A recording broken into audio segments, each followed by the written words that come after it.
This is a quick tutorial on how to manage strokes. This all begins when the patient arrives at our hospital with a suspected stroke, either brought in by an ambulance or by the patient's family themselves. The stroke code should be called when you have a patient with a suspected acute focal neurological deficit. This can occur within 9 hours of symptom onset, strokes with unknown time of onset, as well as wake-up strokes.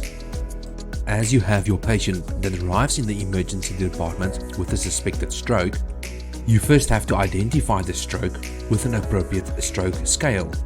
This can be a simple process, for instance by using the FAST stroke scale. Once you have identified the stroke, you have to call the stroke code and get the stroke trolley. The stroke code can be activated by using the tablet on the stroke trolley. So the way to identify a stroke is to use any of the two stroke scales. The first would be the Cincinnati or FAST stroke scale, the easiest of the two. It is an acronym that stands for Face, Arm, Speech and Time. The NHISS scoring system is a little bit more advanced, but it's made simple by using the app details. So you call the stroke code by accessing the stroke app on the tablet. It's an easy process where you can create a new patient and then subsequently complete the stroke scale. The moment a new patient is created, the whole stroke team will be activated and informed about the patient. The stroke trolley is made simple for your convenience sake. It contains a vitals monitor as well as a glucometer to record the glucose. You can find all of the necessary resus equipment within the stroke trolley. The necessary protocols are located on top of the trolley, and the side can slide open where you can appreciate the post-stroke care regimen. You have an infusion pump for easy TPA access as well as a vitals monitor. Once you have identified the necessary vitals, you can move to the CT scan to perform the CT. The patient's details will already have been sent via the app to the radiologist on call.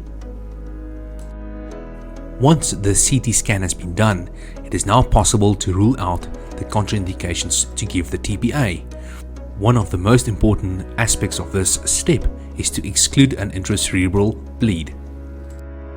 So mixing the actylase is done in a couple of steps.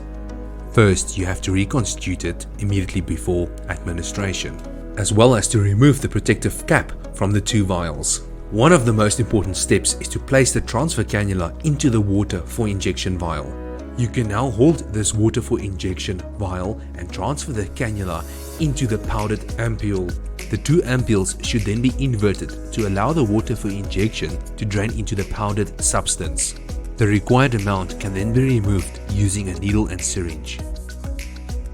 Once you've mixed the actylase at a dosage of 0.9 mg per kg, you're going to give 10% as a stud dosage and let the rest run over an hour.